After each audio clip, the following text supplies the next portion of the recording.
আমাৰ প্ৰাণৰ শিল্পী জুবিন গাৰ্গে বিজেপিক আসলে ঠিকই বটলামাল বুলি কৈছে কাৰণ জুবিন গাৰ্গৰ মৃত্যুৰ ক্ষেত্ৰতো ইহতে বাটলামি কৰিবলৈ এৰা নাই আপোনালোকে সব যে ৰাজ্যত বিজেপি চৰকাৰ কেন্দ্ৰত বিজেপি চৰকাৰ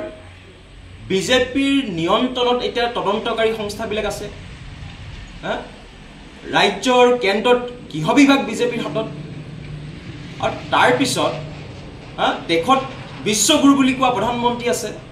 ৰাজ্যত সৰ্বশ্ৰেষ্ঠ বুলি কোৱা মুখ্যমন্ত্ৰী গৰাকী থাকুতেই আসলতে ইহতে কাৰ সন্মুখত কাৰ আগত জুবিনদাৰ ন্যায় বিচাৰি প্ৰতিবাদ কৰিছে এইবিলাক কি হিমন্ত বিশ্ব শৰ্মা দিলীপ শইকীয়াৰ বিজেপি দলৰ নিকৃষ্ট ৰাজনীতি নহয় এই ধৰণৰ নিকৃষ্ট ৰাজনীতি ভণ্ডামি বন্ধ কৰিবৰ কাৰণে আমি দাবী উত্থাপন কৰিছো কাৰণ জুবিন গাৰ্গৰ আমাৰ প্ৰাণৰ শিল্পী অসমৰ হিয়াৰ সামৰ্থ এগৰাকী শিল্পী ন্যায়ৰ বাবে অসমৰ মানুহে এটা ভালদৰে শুব পৰা নাই দৈনিক প্ৰতিবাদ কৰি আছে ৰাজপথতে হওক ৰাজহুৱা স্থানতে হওক সামাজিক মাধ্যমতে হওক এতিয়া আমি প্ৰাণৰ শিল্পী জুবিনদাৰ ন্যায় বিচাৰি অসমৰ মানুহে প্ৰতিবাদ কৰি আছে ইয়াত কোনো ৰাজনৈতিক ৰহন কোনো দলৰ অস্তিত্ব নোহোৱাকৈ আৰু তাৰ পিছত বিজেপি দলে এটা জুবিনদাৰ ন্যায় লাগে বুলি কয় কেৱল নিকৃষ্ট ৰাজনীতি কৰিবৰ কাৰণে এই প্ৰতিবাদ সাব্যস্ত কৰিছে গতিকে এই ব্যৱস্থাক আমি সম্পূৰ্ণৰূপে বিৰোধিতা কৰিছো মই আকৌ কৈছো কাৰণ বিজেপি ৰাজ্যত বিজেপি চৰকাৰ কেন্দ্ৰত বিজেপি চৰকাৰ বিজেপিৰ নিয়ন্ত্ৰণত এটা তদন্তকাৰী সংস্থাবিলাক আছে বিজেপিৰ নিয়ন্ত্ৰণত গৃহ বিভাগ আছে আৰু তাৰ পিছত তেওঁলোকে কাৰ সন্মুখত জুবিনদাৰ ন্যায় বিচাৰি প্ৰতিবাদ কৰিছে গতিকে এই ধৰণৰ ভণ্ডামিবিলাক এই ধৰণৰ নিকৃষ্ট ৰাজনীতিবিলাক বন্ধ কৰিবৰ কাৰণে আমি ছাত্ৰ মুক্তি সংগ্ৰাম সমিতিয়ে দাবী উত্থাপন কৰিছো আৰু একে সময়ত আমি ক'ব বিচাৰিছো যে জুবিনদাক লৈ নিকৃষ্ট ৰাজনীতি বন্ধ কৰি শীঘ্ৰে ছিংগাপুৰত আচলতে জুবিনদাক লৈ হৈছিল কি এই সত্য উন্মোচন কৰি অসমৰ ৰাইজক জনাব লাগে আৰু শীঘ্ৰেই এই যিকেইটা কালপিত আছে শ্যামকানু মহন্ত সিদ্ধাৰ্থ শৰ্মাহঁতক আচলতে ফাঁচি দিব লাগে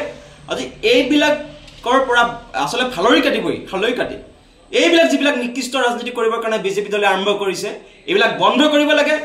অভিযুক্তসকল যিকেইটা অভিযুক্ত অপৰাধী আছে জুবিনদাক হত্যাকাৰী আছে সেইকেইটাক শীঘ্ৰে ফাঁচি দিব লাগে আৰু এইবিলাক নকৰি যদি বাৰম্বাৰ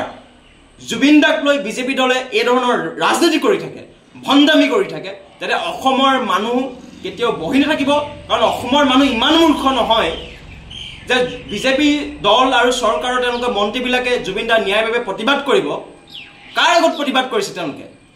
সকলোবিলাক তেওঁলোকৰ নিয়ন্ত্ৰণত আছে এছআইটি তেওঁলোকৰ নিয়ন্ত্ৰণত চিআইডি তেওঁলোকৰ নিয়ন্ত্ৰণত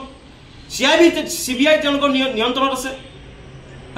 গৃহ বিভাগ সম্পূৰ্ণৰূপে বিজেপিৰ হাতত আৰু তাৰ পিছত জুবিনদাৰ ন্যায়ৰ বাবে প্ৰতিবাদ কৰি তেওঁলোকে কিয় নিকৃষ্ট ৰাজনীতি কৰিব বিচাৰিছে অসমৰ মানুহ কিমান দুখত ভাগি পৰি আছে কিমান ক্ষোভত প্ৰত্যেকগৰাকী অসমৰ মানুহৰ বুকুত এগৰাক জুই জ্বলি আছে এই কথা কিয় অনুভৱ কৰিব পৰা নাই বিজেপি চৰকাৰে কিয় অনুভৱ কৰা নাই হিমন্ত বিশ্ব শৰ্মাই এইবিলাক প্ৰশ্নৰ উত্তৰ দিব লাগিব আৰু যদি এই ধৰণৰ নিকৃষ্ট ৰাজনীতি বন্ধ নকৰে তেন্তে অসমত পৰিস্থিতি অতি বেয়া হ'ব আন্দোলন হ'ব অসম অস্থিৰ কৰি তোলা হ'ব কাৰণ বিজেপিয়ে জুবিনদাক লৈ ৰাজনীতি কৰিব কেৱল বিজেপি নহয় কাৰণ বিজেপিয়ে কৰিছে কাৰণে আমি বিজেপিৰ বিৰুদ্ধে কৈছো বিজেপিক লৈ বিজেপি কংগ্ৰেছ যিকোনো ৰাজনৈতিক দলে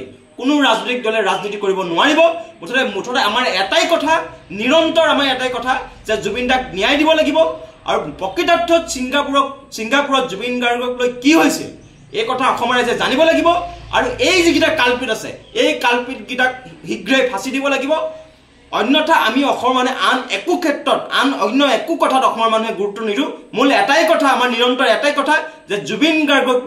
গাৰ্গক লৈ নিকৃষ্ট ৰাজনীতি কোনো ৰাজনৈতিক দলে কৰিব নোৱাৰিব আমাক জুবিন গাৰ্গক প্ৰকৃতাৰ্থত ন্যায় প্ৰদান কৰিবলৈ এই কথাটো আমাৰ ছাত্ৰ মুক্তি সংগ্ৰাম সমিতিয়ে আমি অতি স্পষ্টভাৱে হিমন্ত বিশ্ব শৰ্মা বিজেপি দল আৰু চৰকাৰক আমি আগতীয়াকৈ সক্ৰিয় নিবেদন কৰি দিছোঁ